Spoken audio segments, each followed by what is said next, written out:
Tutorial Campaign Scenario 1 Griffin Bane. Years have passed since the death of Duke Pavel, killed by demons summoned by the dying wish of the Elk shaman Togrul, whose tribe had been slaughtered by the Griffin armies. Now a young man, Pavel's only son Slava accompanies his aunt Sveltana in the mountains of the Griffin Duchy to investigate signs of a new demon threat. And I'm going to play on the hard difficulty because I'm ambitious like that. Duke Pavel of Griffin, butcher, killer of children, women. Pavel wants blood of my people. Pavel will have blood.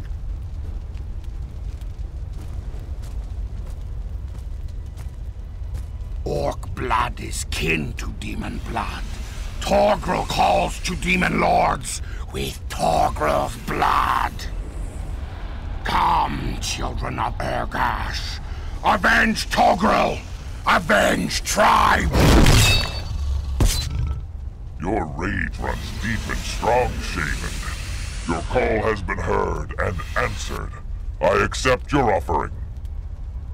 I am Erebon, the Prince of Hate, champion of the Overlord Urhakal. Your soul now belongs to me. Kill Duke Pavel and lay the duchy to waste! Fill the hearts of your enemies with bitter tears of loss and anger!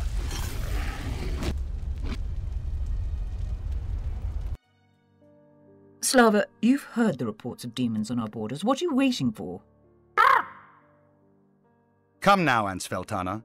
Someone was hitting the ale, saw a fire elemental, and the story grew. There haven't been demons here since Togrul sold his soul 2 decades ago. You aren't taking your responsibilities seriously. It's your duty as a duke to find out the truth and destroy the demons if they're here. Fine. I'll tour the duchy and chase your wild geese. I apologize for scrolling all the way down. I was simply trying to hide the cursor so as not to distract the cutscenes. We're supposed to see Sveltana go back to the castle. For now, let's check the quest. Demon sightings. Rumors speak of the presence of demons in the mountains northeast of East Talon. Sveltana has brought the young Slava here to teach him what it means to be a Duke of Griffin. And we cannot see the hero screen yet, since this is only a tutorial. But we're about to witness take part in our first battle. Well, it's more of a hunting trip really, since we're fighting a small pack of wolves. Or perhaps we are just fending off their attack, being ambushed on our journey through this region. Which, by the way, is a sign of things to come. It can easily slip your mind if you don't pay attention to such minute details, but just remember, the first opposition Slava faced were wolves. Now, gameplay-wise, there are 5 factions, each with 7 types of creatures, each of those with an upgrade, so that's 5 times 7 times 2, which is 70. Not counting neutral creatures, such as these wolves we are facing right now. All the creatures are wildly different, which is made painfully obvious if you look at the stat screen, or even pay attention to what's going on the battlefield. There are lots of effects going off all the time, to keep track of which you need to memorize which creatures act how. Afterwards, you have to on the fly adjust your strategies, since just among the 70 faction-bound creatures I've mentioned, there are 1400 one-on-one creature fights possible, since attacking crossbowmen with sentinels, for example, is a different situation than attacking sentinels with crossbowmen. We have won this skirmish, by the way. And my brave soldiers sound like chipmunks because I've set the animation speed to a high enough value and the sounds match the animations in length. While many fairly mundane things are happening, I'd like you to listen to the music for a bit.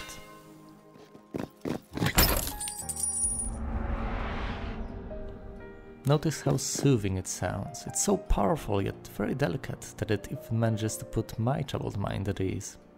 Of course, you can also feast your eyes on the new and very compact hero screen. The first tab shows the hero's stats, his inventory, army and reputation gauges.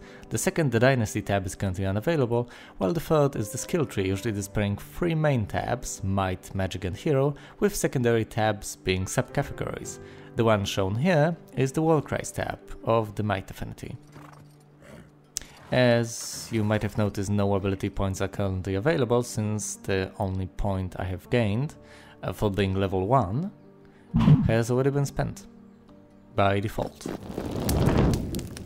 Understand your ground, Warcry. In custom scenarios you can spend your first point at the very beginning of the game, and at your leisure, of course. Remember Togrul, Slava. Remember that his vengeance cost your father his life. If there are demons out there, find them. Start nearby. Check every copse, every hamlet. And by copse she means grove. Looks like we have yet another pack of wolves ahead of us. This time, as you can see, the ranks include an upgraded version called Dial Wolves. I've spent a moment hovering for the tooltip, but I guess this screen doesn't include one. Now, the spellbook contains all of our heroes' spells and active abilities alike, which we can use directly from it, but usually the more convenient way is to drag them to special quick access slots, which even have their own hotkeys assigned. Now, getting back to what I was saying about the multitude of creatures, you might think to yourselves, oh, you just have to remember this creature heals, this shoots, that one both heals and shoots, this one is a melee fighter with lots of HP. No, it's much more complex than that. Most of the creatures, perhaps even all of them, I'm not sure yet, have their own quirks. Passive or active abilities that affect them, or in some cases creatures around them, or the creatures they successfully target. For instance, I'm pretty sure that Dire Wolves apply a debuff to every creature it manages to bite. I'm not sure if it stacks, I'm not even sure what it does, I just know it's bad and I should avoid it, the pro I am. By the way, the regular wolves also have some unique ability. Now, don't worry, the upgraded version doesn't lose it, it simply gains a secondary one. After all, what's an upgrade worth if you don't get a new thing to memorize? Speaking of creatures, each faction has free call, free elite and a single champion one. In previous installments, some of the variation between factions stems from different functions being served by creatures of different tiers. For instance, the Warlocks in Heroes 2 had Centaurs as a tier 1 shooter, but that was it, no other creatures from this castle could shoot. Sorceresses, on the other hand, had access to shooters from tiers 3 and 4, Elves and Druids, while Knights had the Archers at tier 2. This was to an extent balanced out by creature demographics, but here, in Hero 6, all core creatures are created equal, they simply serve different functions, helping you in different ways. They also supplement each other pretty damn well, having abilities that help others and therefore encouraging variety within your ranks. And of course you have the Heroic Strike ability, which enables your hero to attack creatures on the battlefield directly. We have suffered some losses, but one nonetheless. Casualties at this stage are pretty much unavoidable. Speaking of which, our next objective is to meet the Priestess. Now, Priestesses will enable us to heal our troops straight on the battlefield, preventing further losses or at the very least minimizing them. Note, they will not only be able to replenish hit points on a wounded unit, they can also revive troops with no HP whatsoever, which, I would insist, isn't necessarily resurrection, it might as well be magical CPR, depending on how you treat units with no HP. Welcome to Pleasant Valley. This valley has known better centuries. One might wonder whether its original inhabitants gave it its name in order to attract full-hearted settlers and describe its harsh surroundings. Perhaps they named it for what it might become in the future, with 1,000 barrels of sweat and a little help from a powerful elf magic druid. And let's meet the Priestess. Next turn. The Priestess, as well as a small contingent of other troops, wish to join my army, to which I will gladly agree. Our next objective is to reach the nearby village. Sounds simple enough. We now have 15 priestesses, which is not a lot, but it should be enough for now. Also, creature placement, both objective within their slots and relative to each other, doesn't mean anything. You can only place your units on the battlefield if you have the tactics skill, which means that the difference between having it and not having it is gigantic.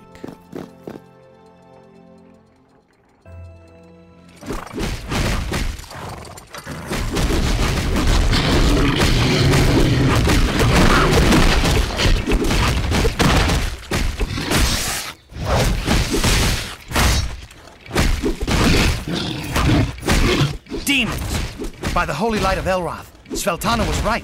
They're here fighting. Against orcs. What are orcs doing here? Go, Bluebeak. Tell your mistress if she doesn't already know. Ah! You better hurry if you want a piece of these demons on you. I'm not waiting. Here!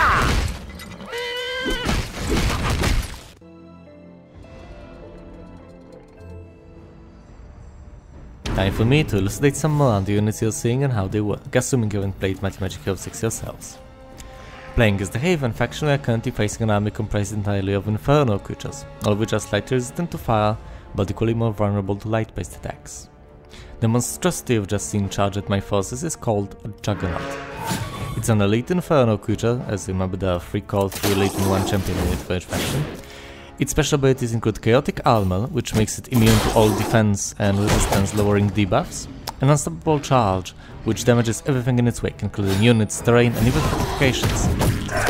The lovely lady you saw throwing fireballs is a succubus, whom you should avoid attacking at close range since your melee units only deal 90% of their damage to her, hurting themselves for the remaining 10%. Finally, the Chain Dragon creature is a maniac, willfully abandoning all reason, yet remains unaffected by morale and is immune to all forms of mind control and similar spells. Now let's talk about our own units. We have the Sentinel, whose shield offers him additional protection from ranged attacks, as well as allows him to protect adjacent units, both sharing the damage they were supposed to receive and reducing it slightly. Then there's the Crossbowman, whose shots can pierce through armor, ignoring part of the target unit's physical defense stat. And finally the Sister, who can heal units on the battlefield, as I mentioned a while ago. She can do so twice every battle. As you can see, the enemy's army has been reduced to a handful of succubi, and 1 charge of healing remains available to assist us. As such, even if a Sentinel or Crossbowman fell right now, we'd still be able to prevent having any casualties at the end of the battle.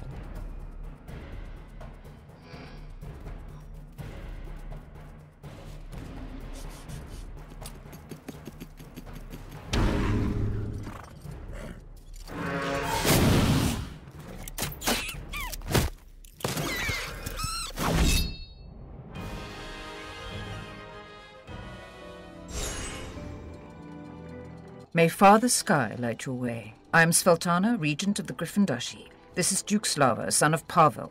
May Mother Earth give you strength. I am Crawl, War Chief of Whitespear Clan from Red Skull Island. How does Regent know Orc greeting? I know your customs better than you know ours. By what right do you cross our lands? Demon raiders attacked tribe. Kidnapped powerful shaman, Elda Ula. Demon leader calls himself Togrul, Pavel's bane.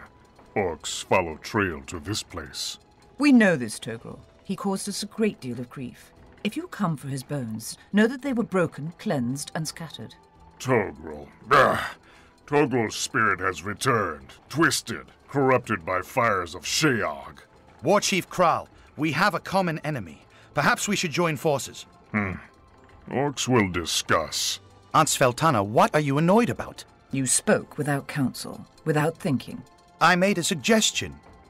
Beggars and prostitutes make suggestions. A duke does not suggest, he decides.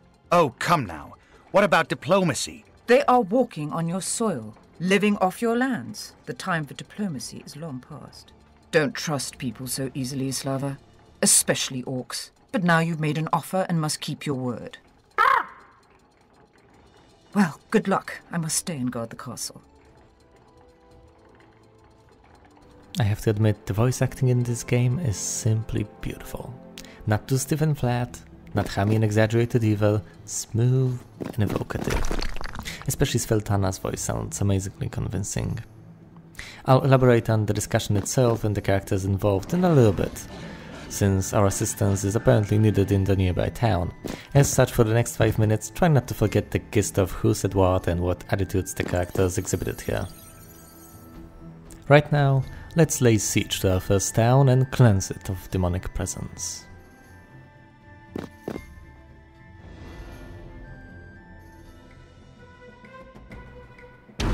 As you can see, we're once again battling demons. This time we're facing all 3 of the faction's skull creatures, succubi, maniacs and Cerberus. The first 2 I've already talked about, so let's focus on the infernal canine. The Cerberus is an upgraded version of the Hellhound and as such has 3 special abilities. The first 2 it shares with its unupgraded counterpart. They are Unlimited Retaliation, which is self-explanatory, and Eye of Gluttony, which causes them to deal more damage to any unit which previously wounded it. As you can imagine, these work together extremely well. What separates the Cerberus from the Hellhound is its voraciousness, or in other words, the ability to attack everything in front of it. Observe! As you can see, it's very effective.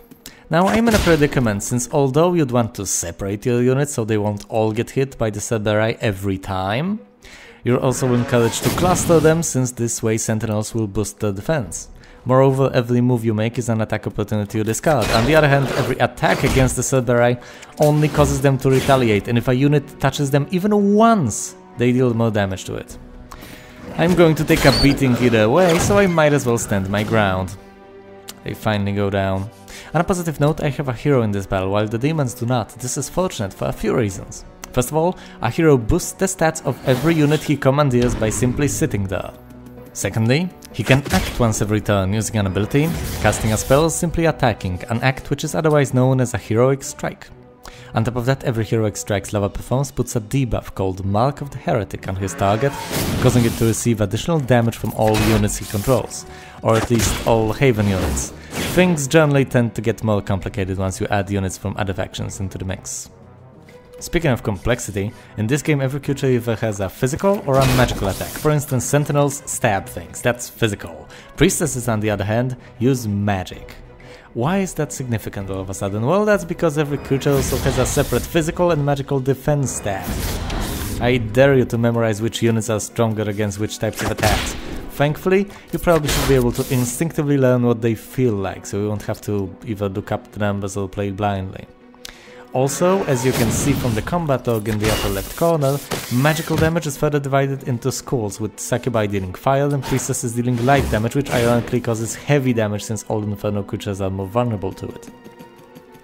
Now, moving my sentinel forward is not exactly a good thing or a bad thing, it's pretty much meaningless at this point, since all I'm going to do is heal my priestesses and finish off the Succubi using the heroic strike. Hooray!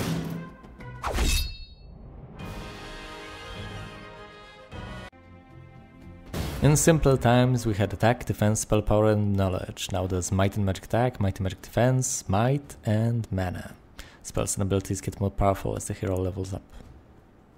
Kral, my scouts have sighted a succubus near the mines. Succubus?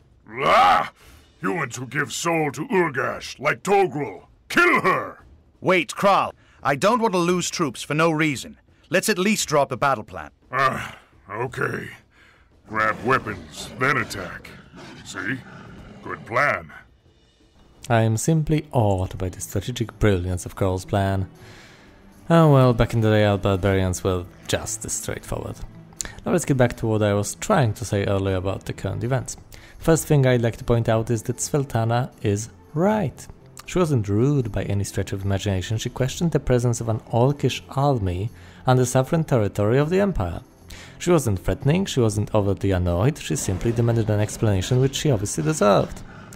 How the orcs crossed the border so stealthily that we haven't heard of them until they were right on our doorstep is even more alarming. We obviously can assume that these are the borderlands of the Empire, but that still means that Slava's control over the territory is weak. Or should I say Sveltana's control, considering that formally she is still the regent until Slava is of age and capable of managing the duchy on his own. As for what the boy said himself, I encourage you not to make his mistake and confuse diplomacy with courtesy. You are not supposed to be overly polite in foreign affairs, you shouldn't yield just because you think it would be rude to be decisive. If you act with too much hesitation and, to put it bluntly, are too submissive, you are a weak leader and things might end poorly not only for you, but for the people you're protecting as well. Speaking of which, it's time to dispatch some more demons, so let's visit the rally flag and attack them.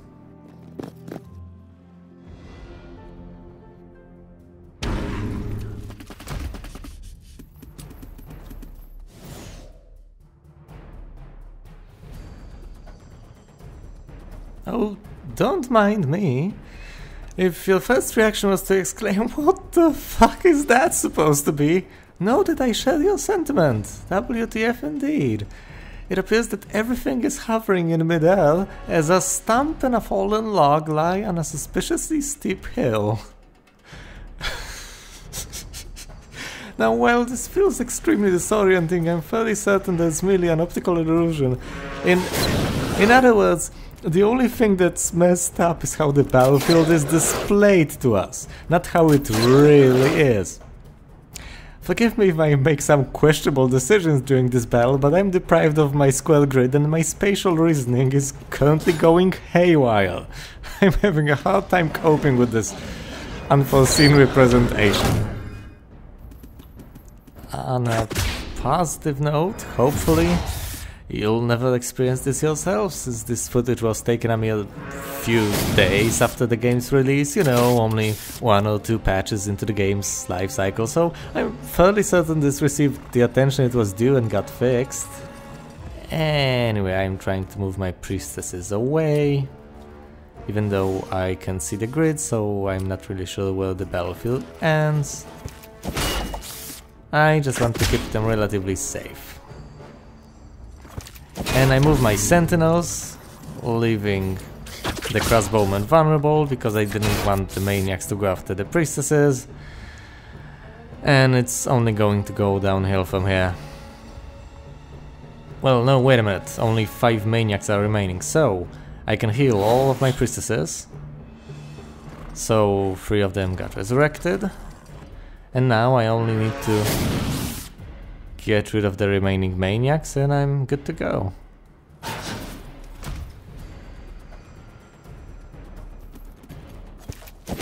Okay, all 4 of them go down and I lost a single sentinel.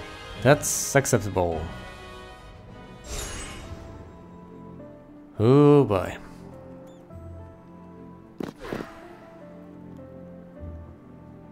So... Oh right, I'm level 2! I'm level 2 already, I forgot to allocate my ability point. Yeah, the Cape of Protection gives us +2 to magic defense, aside from being red, majestic and pretty. After carefully considering all 3 of my choices, I decide to go with Rush, too bad I only get to choose from the first tier abilities of the Warcry tab of the Might alignment. That's 3 levels of restrictions, with 2 of them being more artificially imposed than the last one. And now I should decide which way I want to go. There are paths to the west, east and south, and... I guess I could be methodical about it. So I should choose the path which is the shortest, so I won't have to trek back too long of a way. Although going west is tempting, but I will go east first. I'll get some resources along the way and secure the gold mine. If there's one thing I've learned about the Heroes of Might and Magic series, it's that controlling gold mines is highly advisable. Although considering the current state of affairs, I don't have any way to spend the excess income, considering my only town has a single building in it and that's it. Nevertheless, perish the wicked! This time we're facing maniacs alongside their upgraded brethren, the Demented. The latter have a special passive ability called Manic Laughter. Whenever they attack a stack, it receives -1 to damage while the Demented gain +1. Note that this is huge, since damage dealt is multiplied by the amount of units in a particular stack, so when 11 Demented get the buff, the group deals 11 more damage, while at the same time, the victims causes much less damage as there are of them. As a result, this ability is extremely effective against units which are numerous but relatively weak, at the same time being fairly useless against a small group of strong creatures. On a positive note, this effect only lasts a single turn, meaning that the Demented need to be constantly reapplying it with their attacks, which I'm sure they are eager to do anyway. You know, at this point I was tempted to digress into a long speech on rationality, freedom, ethics and insanity, but afterwards I realized that this is merely the tutorial and I'd be either depriving you people of the opportunity to hear me discuss such matters during the Inferno campaign, which would be a lot more appropriate, or, which is even worse, I would be repeating myself during it, prompting many of you to yawn and say, Vestin, we've already heard this one. Moreover, this battle doesn't last nearly long enough for me to wax philosophically on complicated matters, so I had best leave it be and save it for a more opportune occasion. We've just reached what I'll refer to from now on as the healing point. Basically, the hostile forces have been cut down to such small a number that they will soon perish entirely. You don't want that to happen before you have the opportunity to revive as many of your units as you can. On the other hand, you will usually be tempted to hold off such maneuvers until you can make the best use of your healers. In most circumstances, the right moment is when the amount of healing that a priestess can perform has just been exceeded by the losses a stack incurred. Of course, this doesn't work if you minimize losses to such an extent that at no point during the battle the injuries exceed their healing powers. In such cases, obviously you take a shot, break just before the end of the battle, heal everyone up, and strike the final blow. This is not going to be the case here, but don't worry, our losses are not cripplingly severe. At least I hope so.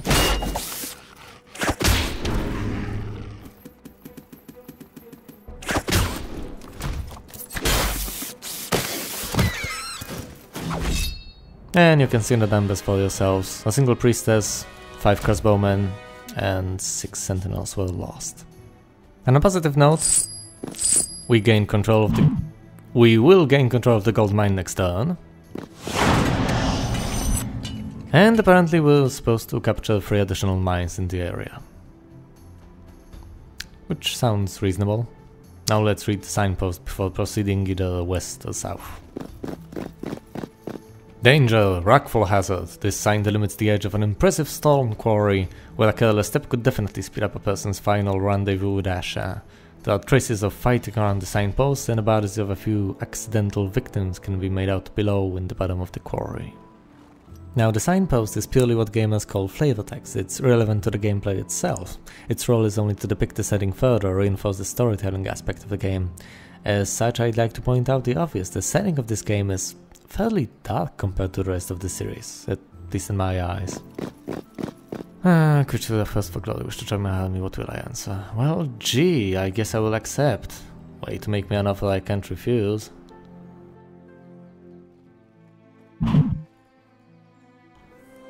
As you can see, it's the second week, and we're heading south.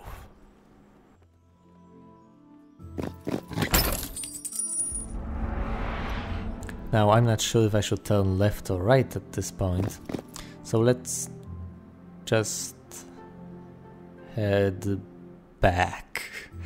This succubus commands the biggest demon army we've seen so far, and I'm not going to attack her as long as I have other options, which I do. I'm going to head west first, as soon as I get reinforcements from Pleasant Valley. Which are fortunately waiting for me since today. Kral, tell your orcs to keep their position. If we're attacked, we'll never have time to form up. My orcs? Kral doesn't own orcs. Orcs are not slaves. You know what I mean. In time of war, you need discipline. What does little baby Teeth know about war? Only courage is important. Lines, order, formations, not orc way. Just make sure they're ready if we're attacked. Ready? Orcs born ready to fight demons. As you can see, Kral is being obnoxiously obtuse. Of course, you could argue that perhaps Slava's vernacular is glaringly annoying from the orc's perspective, with the young dukeling being cognizant of reality in a way which is far from how Kral understands it. You know, it's not always about which things you see that matters, but how you look at them, figuratively speaking.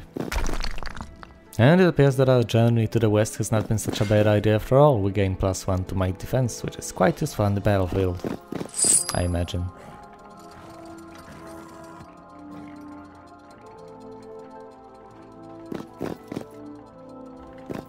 Old Griffin Bridge. This signpost overlooks a very old stone bridge, certainly built centuries ago. There are beautiful statues carved into its railing representing the dragon god of Air, Elaf, numerous griffins, and ancient heroes of the Griffin clan. Ishtvan Griffin's likeness can be found amongst them. Seriously? Signpost? Overlooks? Even I know that should be spelled together. We've just flagged half of the mines, by the way. Old bridge, old spirits. What's over there? A mausoleum. We used to bury our ancestors in the mountains where the griffins nest. Why used to bury? Why not now? Ha! We've become more farmers than hunters. The lands beyond that bridge are mountainous and harsh. Besides, we converted to Elrath, the Dragon of Light. Since then, we bury our dukes in the Hall of Heroes in the heart of the Holy Empire. Griffin people changed their god? Yes. Back then we worshipped Elath, the Dragon of Air. Dragon of Air or Dragon of Light, wind or sun. Both dragons are faces of Father Sky. Maybe Griffin people not so different from orcs. Don't let my aunt hear that. It saddens me to imagine such a beautiful bridge destroyed. I suspect foul play, to be honest, though not necessarily recent. no matter. We need to head back, explore all that the Southern Path has to offer, and battle that accursed succubus. Before we do all that, however, let's pick a third ability. Being fairly limited in my options, I go with Flawless Attack, which works exactly like the Bless spell we all know and love from the previous installments. It makes target stack deal maximum of its damage for the duration of the effect, which depends on the hero's level, I guess. I'm pretty certain it does. And before we head back into the Southern Pass, let's visit Pleasant Valley one last time, wait until Monday, and recruit some sentinels. I'm fairly certain this is the last time we're visiting Pleasant Valley for this purpose, so bear with me. Let's also visit the stables, the rally flag, and the Mother Earth Shrine, which I'm fairly certain we should have done in reverse order. Sorry, those shrines can be easy to miss sometimes. For the untrained eye, they can. As you can see from the brief flashes of tooltips, the army we've rallied suddenly became so powerful that the group of several tormentors and lots of maniacs is a threat we now consider trivial. That gives me confidence. Oh, an old skeleton. Scavenging is never below me, as long as I can acquire my precious resources this way. Let's charge into battle once more. As I mentioned mere moments ago, the enemy forces consist of tormentors and maniacs. Now the maniacs, you should remember, they are not upgraded, so even if you don't, you're not really missing out. The tormentors, on the other hand, are elite inferno creatures, along with juggernauts if you're having a deja vu. Tormentors have two scary abilities. Retractable spikes, as the name suggests, can be used to impale every unit around them with no chance for retaliation. Mental note, do not surround them. The second ability is even worse. It's called Taste of Pain, and it gives them a buff whenever they deal or receive damage. It stacks up to 4 times, so if you absolutely have to deal lots of damage to them in a single turn, make sure they either stay down or at least have been cut down to a manageable number. In other words, make it count. That's part of the reason why I'm moving my priestesses away right now. It's also due to them having only 2 healing charges, as you recall, so I'd rather spend them on sentinels and maulers, hopefully bring them all back before the battle ends. After some brief indecision, I order my sentinels to stand their ground. By the way, my crossbowmen are in a silly situation. Although the terrain would force all potential attackers to walk a longer distance to reach them, it also provides cover, so they deal less damage. In other words, they're safer there, but less effective. And now would be the time to heal my troops up. Which I am going to, starting with the maulers.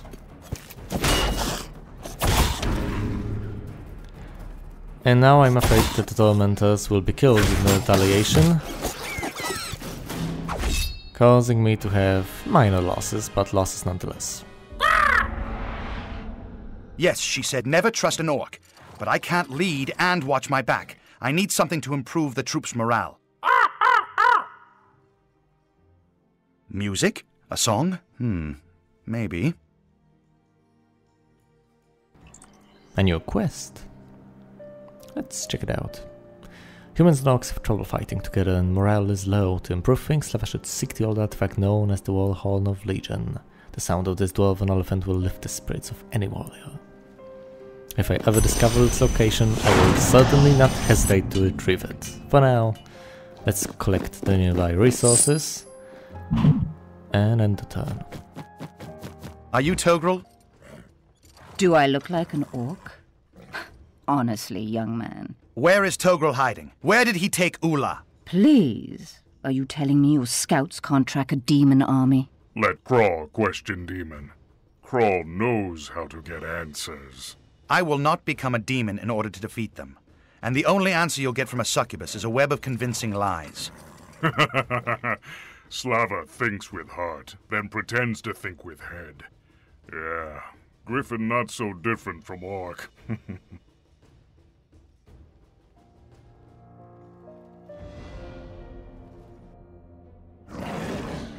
As you can see, Deva's army is quite big, but even more diverse. She has all the unupgraded Core Inferno units, Maniacs, Hellhounds and Succubi, as well as 8 Demented, the upgrade of Maniacs, and 3 Tormentors, the only elite units on the battlefield. Our forces are visibly stronger, but only due to reinforcements we are able to gather.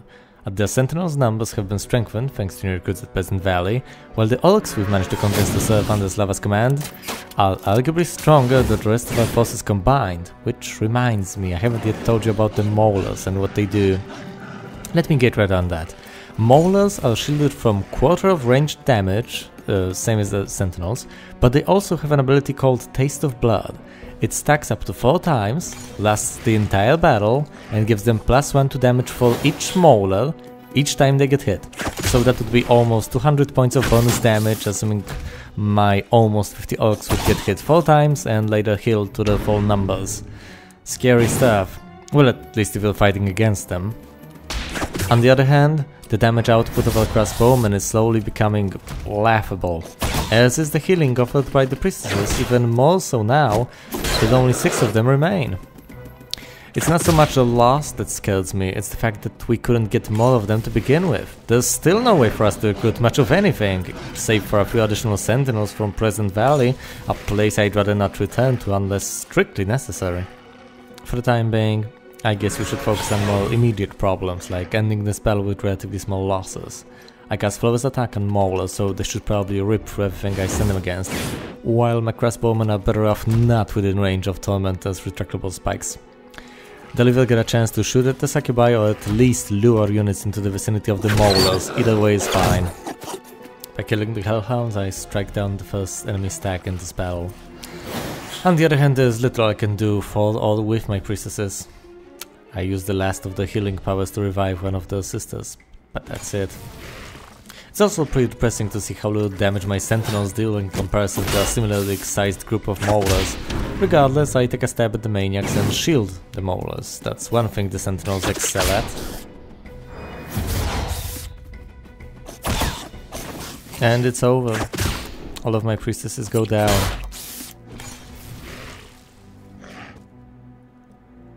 After debating it for a while, I decide to use my heroic strike on the Succubi and attack them with the crossbowmen, more to block than to destroy. Regardless, only one succubus remains.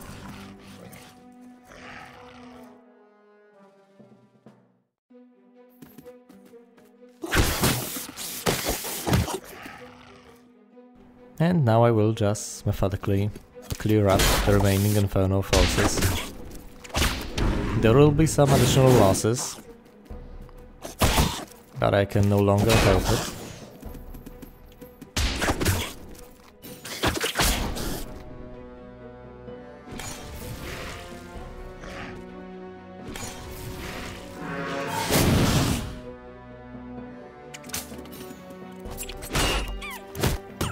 The last succubus goes down.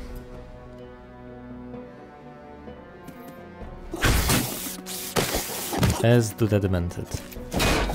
And as soon will the Tormentors.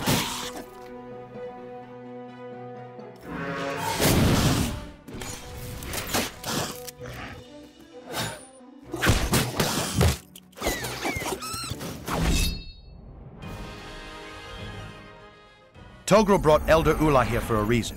If we can figure out why, we could guess where he is. Kral, why would a vengeful orc need a shaman? Makes no sense. Togrul demon now, not orc. Cannot call on ancestors. Ancestors are enraged with Togrul.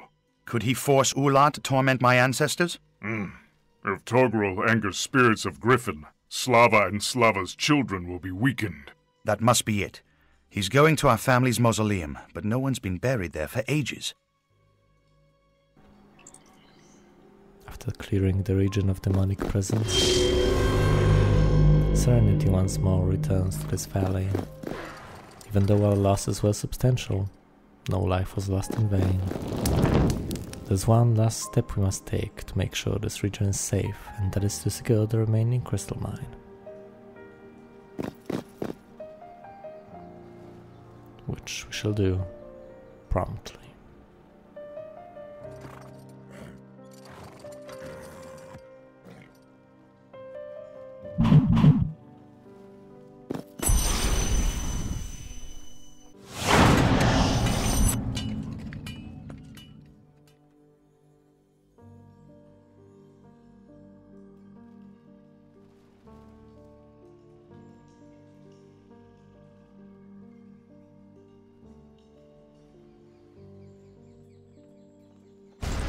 we've just reached the 4th level, as well as received a new quest.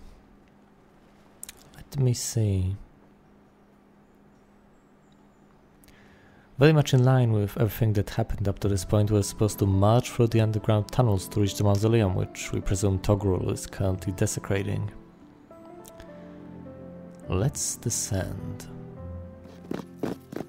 Thanks to Togrul, these caves are now haunted by the angry ghosts of my ancestors. How in the name of Elroth do I fix that? Father, I barely knew you, but I can't say that your passage on Ashan left a lasting impression. Beneath the surface, a completely different world awaits us. Naturally dark and silent, it used to be eerie, but benign. The taint of evil, however, has reached even these depths, and now hideous undead monsters lurk in the caverns. As Slava meticulously investigates every corner, trying to lay the abominations to rest once more, a lone elephant catches his eye. Could this be the World Horn of the Legion? We shall soon find out. I'd love to introduce the wretched undead troops we're facing, but fortunate as it otherwise is, this battle won't last long enough for me to properly do so. So, for now, let me just mention that the core units of the Necropolis faction, ghouls, and the upgrade Ravenous ghouls. As undead creatures, they are 20% resistant to water since you cannot drown them. They are also immune to poison, disease, blindness, and mind control. Their morale is always neutral, so don't bother trying to intimidate them. There's a single fortunate thing about them being undead, and that's the fact that they receive 20% more damage from light spells, as well as regular damage from healing spells, and that's all you'll learn for now. After successfully defeating over a dozen ghouls protecting it, Slava finally gets his hands on the musical heirloom. It's a nice artifact too. Part of a set, it seems.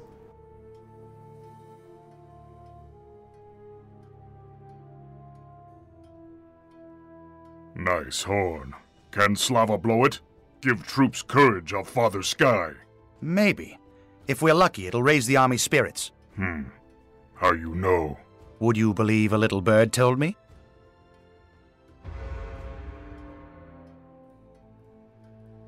Well, the honest explanations are usually the least believable. Either way, we have the artifact equipped, as it should be. And I did not forget to spend the 4th ability point, by the way. I am saving it until Slava finally reaches the 5th level, because otherwise I won't have a single war cry left to use it on, and while it's a nice buff to have, it's not nice enough. I'm going to rearrange my troops a bit, although I'm fairly certain it won't change anything, but I'm just testing it out of curiosity.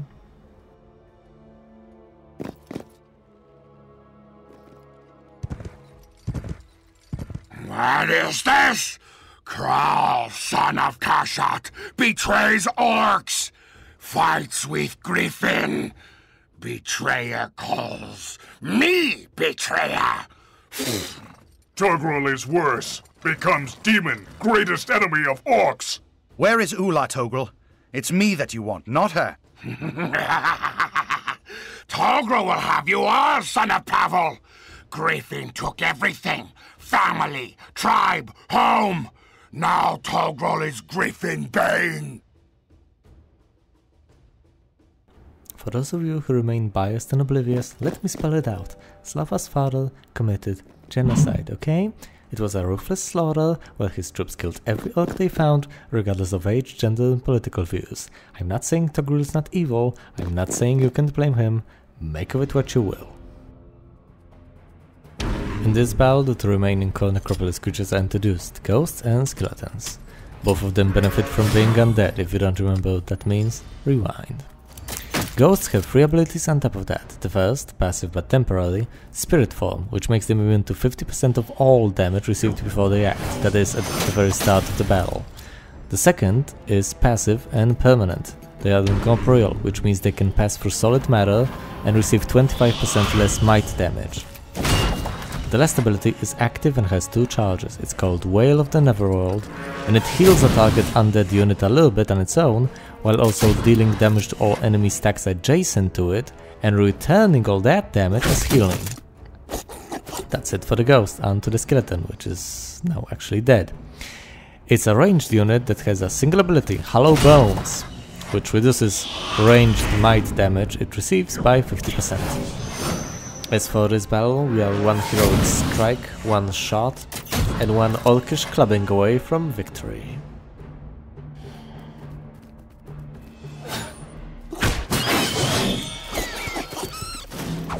Eight sentinels and a single mauler lost. Sad, but acceptable.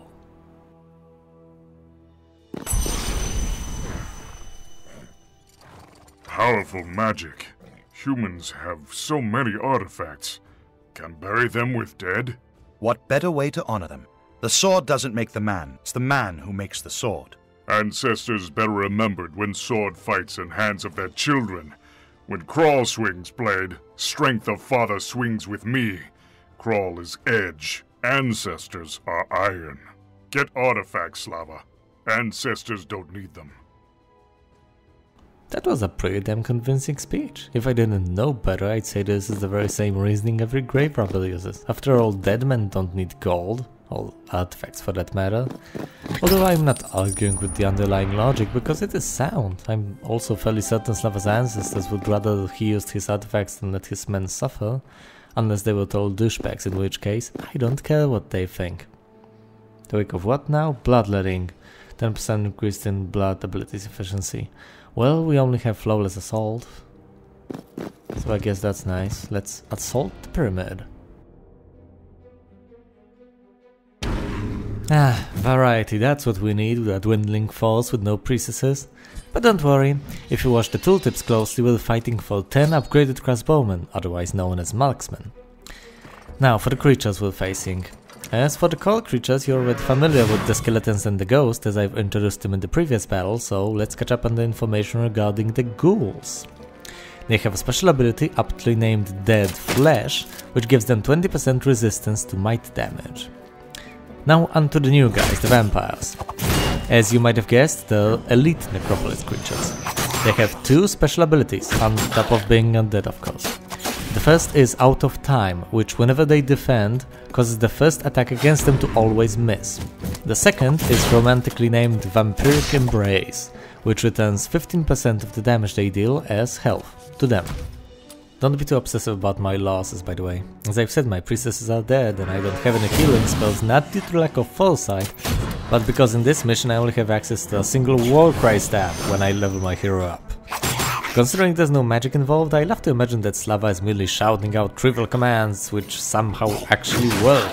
He's like, stand your ground, and the units figure, gee, I guess we should protect our lives a little better since apparently we're going to stick around for a bit. Or when he uses rush, he's calling out go, go, go, and his subordinates pick up the pace, apparently only then figuring out that if you're going to run, you might as well do it fast. Now, for those of you immediately dismissing this as absolutely ridiculous, I'd like to point out that this most likely works in real life. That's what encouragement is all about, probably micromanagement as well. And hooray, victory is ours. Now gimme those marksmen. Silly game, I didn't say achievement, I said marksman. Where are my marksmen? Okay, I have 10 marksmen. Wall of Legion, Sandals of Swift Journey, Ring of Conjuring, Four-Leaved Clover, and a Cape of Protection. Seems to be enough. And as soon as I get level 5, I will spend those ability points. I promise. For now, let's attack another Necropolis army. Ghouls, skeletons, and ghosts. You know all about them at this point. And there's not a lot of them either. This should be relatively easy. Although I do need to close the distance as soon as I can, because there's quite a bit of those damn skeletons. Unfortunately, the only unit I'm going to be able to attack with my maulers are the ghosts, which use spirit form during the first turn, so they receive a lot less damage. And as such, our maulers didn't do quite as good of a job as they could, and now they're in range of the skeletons, because the skeletons attack at half the range. I don't exactly know what this means and what half range and full range is in terms of squares. But as a rule of thumb, the closer you are to enemy shooters, unless you're standing next to them, the worse damage you're going to receive. So let's get rid of a lot of skeletons, and let's finish them off. Or should I? I guess I should. I know I could have just chosen... Oh, never mind. Let's get this over with. One last heroic strike and this battle is over. Victory is ours once again, although we obviously have losses. 5 molars lost and a single sentinel. Let's get the all-seeing crown. So scouting, more experience gained. Okay, I like gaining more experience. That's the type of artifacts you want to have as early as possible, because... Look, we get 10 more experience points from a single treasure chest. Making sure we haven't missed anything. Let's venture further through these creepy caverns. Oh, what do we have here? A pack of maniacs. Foul demonic beasts. They should have regrouped with a larger force when they had the chance. Then again, they are insane, so I don't blame them for this lapse of judgment. Let's annihilate them in the name of Elrath. While we're at it, we can roughly gauge how effective in battle our newly acquired marksmen are. I'm not all too impressed, to be honest. But then again, there's only 10 of them, they're doing the best they can. More worrisome is that from having about 50 of each sentinels and molars, I'm down to 29 and 31 respectively. And that number is bound to only go down.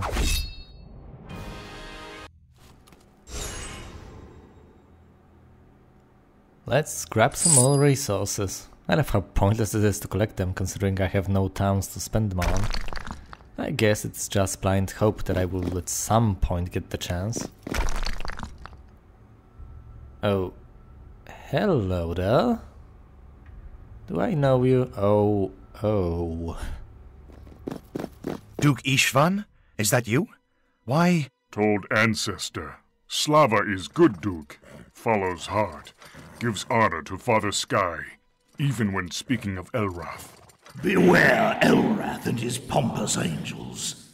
I died fighting that feather-loving fanatic Brian Falcon, who was trying to impose the worship of his blasted holy light on our clan. Duke Istvan, you may rest in peace. It is my duty to protect our lands. Whether our people pray to the air or light, they are safe here. It's bad enough having Aunt Sveltana on my back. Now there's a great-great-grandfather spewing ominous warnings. You're not supposed to speak ill of the dead because they don't have a chance to speak back. It's an implicit agreement, really. They no longer screw things up and you shut the hell up. As soon as they rise from the grave and interfere, it gets increasingly harder to honor them. You know, in most cases it's a lot easier to find nice things to say about a person, thing, or place if you don't actually have them in your presence, or better yet, don't have to deal with them at all. The grass is greener on the other side of the grave and whatnot. Let's fight some ghouls. A pitiful amount of them, though, as I've mentioned many times up to this point. Our forces are indeed getting smaller and smaller with time. And we lose another molar.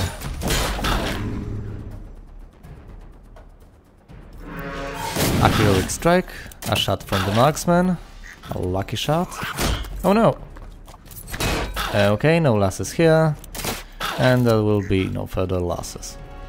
So only a single mauler goes down in this battle.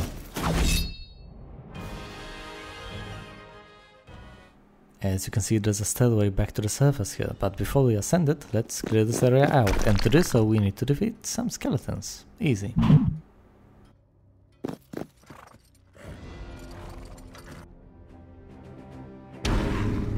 In this battle we not only are facing skeletons, but skeletal spearmen as well.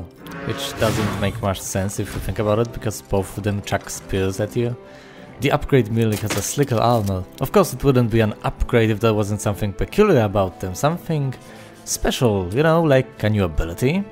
Indeed, the skeletal spearmen use webbing spears which decrease the movement speed of their target and all units adjacent to it. For some peculiar reason, the unupgraded skeleton's attack has the same animation I associate with that ability, which confuses the hell out of me. And from what I found on the web, apparently that's because they use that ability, even though they're not supposed to have it. Now, I know what you're thinking, because I'm psychic. Yeah, you're thinking, this is old footage, they obviously must have fixed this by now. Well, I truly hate to have to bring this up, but they haven't. Not yet. But don't worry, I'm certain they will do so soon, and then I will play the next level and continue this let's play. For now, let's get rid of these skeletons and pretend they act the way they should, even though they don't. Goodbye, skeletons. I will hardly miss you. And now, on a more upbeat note, let's visit the weaponsmith to equip our army with better gear, or in other words, to receive +1 to might attack. Togrul! Free Ula, or I'll put your soul in a pigskin flask and drop it in the castle's latrine. Hollow threats! Empty like Pavel's heart. Tonight, Togrul sleeps in old griffin bones. Tomorrow, feasts on new ones. You'll find it's hard to gorge yourself without a head. Togrul, you've desecrated the graves of my ancestors. I swear by Elrath that I'll restore them to their glory. There's nothing more that can be done. No other way we can go. After visiting that rally flag, all that remains is defeating Togrul, which is not going to be easy, but nothing ever is. His army is strong, he has fortified himself pretty well, but it's not like we can just give up now, can we? We strike and we shall conquer.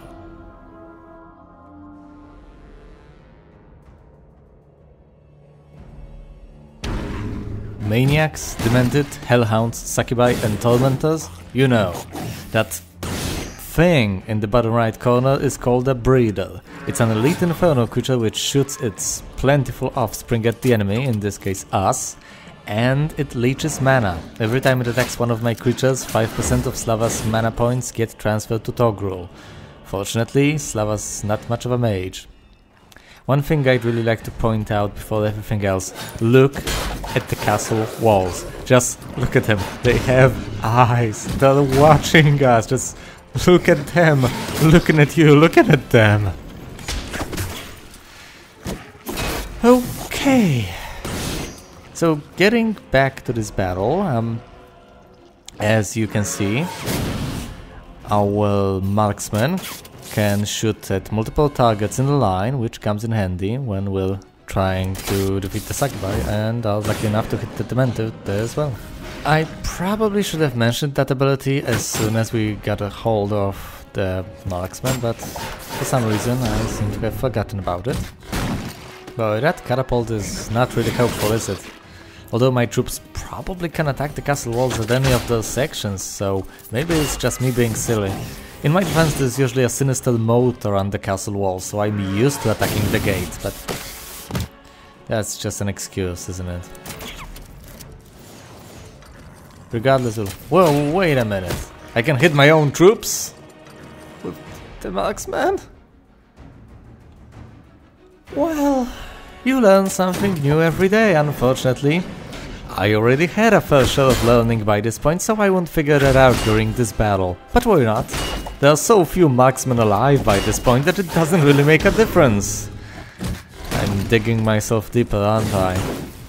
Either way, the catapult finally managed to get rid of a section of the castle walls.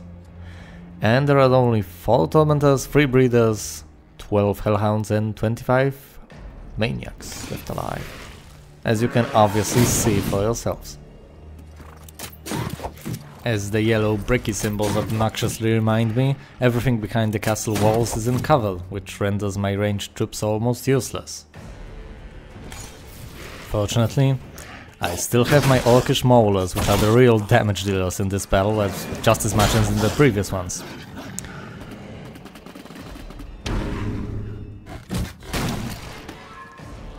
Taking that into account,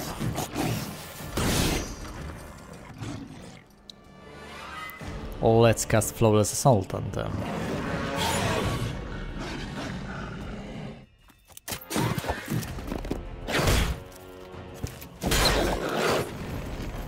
My Maulers and Sentinels are getting swarmed by the Infernal troops.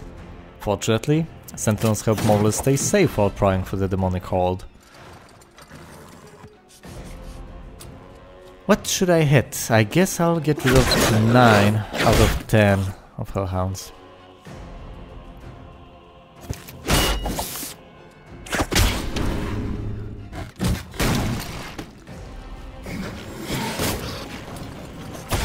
This is getting ugly. Okay, let's get rid of the final breeder. The last remaining Hellhound.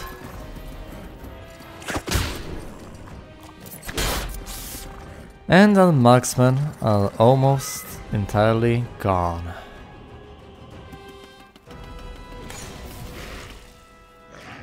Let's run away so that our crossbowmen won't get plucked as well. And let's try to get rid of the remaining maniacs.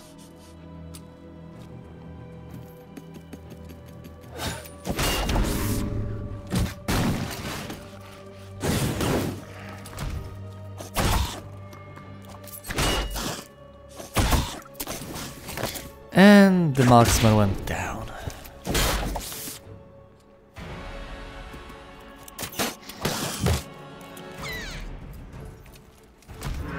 Okay, we can do this.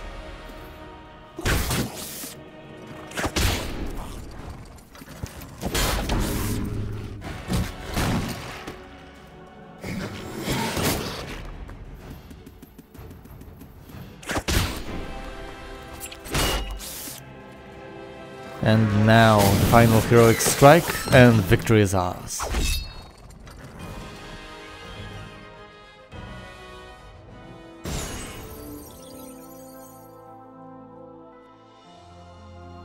Although it may seem pretty apparent what's wrong with this picture, I still need explicit instructions to figure out that I'm supposed to cleanse the mausoleum of any remaining taint togrul left on it.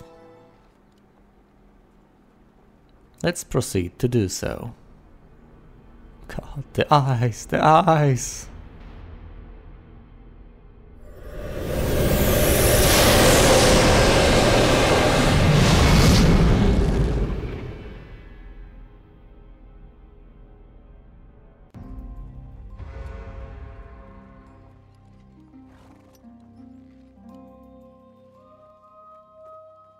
We've restored the mausoleum. Strange that the priests taught me nothing of the dukes buried here. Not good. Griffin should come here. Honor Griffin fathers. Good place. Spirit of Father Sky is strong. Kral, how is Ula? Strong spirit. We'll see many more summers. But Ula won't go home. Too many orcs die here. Ula walks with their spirits to show them the way to Mother Earth. Why don't you all stay? These lands are harsh, but there's plenty of game. Regent Sveltana won't be happy. The Duke has decided. If you accept my offer, you have my word. Done. Orcs stay with Ula. Kral and Slava will hunt together. Promise me you won't hunt Griffin. Bears, wolves, deer, anything else you want. Kral promises. Orcs never hunt griffins, especially ones with 2 legs.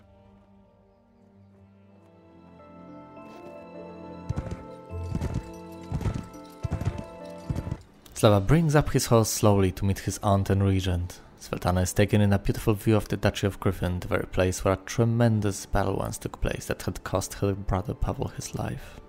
Her eyes seem to have grown darker since the last time Slava saw her. His shoulders downtrodden, resembling a puppy with his tail behind his legs, he awaits patiently her verdict. You just offered a tribe of wandering orcs a few hundred acres of our ancestral lands? Aunt Sveltana, Kral is not just any orc. He's also a friend. It was the right thing to do. You made a decision, followed your heart, chose your path. I think it's time I gave you this. My father's sword. Not just your father's sword, Slava, the ancestral sword of the Griffin. It carries the story of every Griffin Duke that ever held it. You are the point of the sword, but our dynasty is its metal. Thank you, Aunt Sveltana. You should really meet Kral. You two have a lot in common.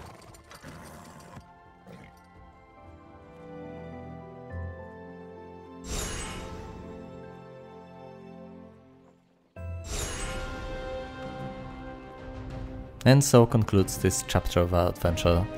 I know I could have played better, I know I've made mistakes, I know my commentary may have been lacking at times, but I tried hard and I hope I'm getting better. See you guys. Let's do the infernal eyes, the eyes!